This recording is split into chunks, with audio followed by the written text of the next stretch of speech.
Hvað segir að gera eitthvað aðeins öðruvísi þessa aðventu? Viltu gera jólaskraut með leyniskjálfbúðum?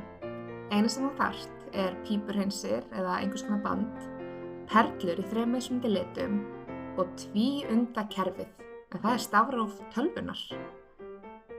Við fáum upplýsingar í gegnum ljósleiðara með tvíundakerfinu sem samanstendur á tölunum 1 og 0. Ljósið blikkar á gríðarlega miklu hraða og merkir 1 ljós og 0 ekkert ljós.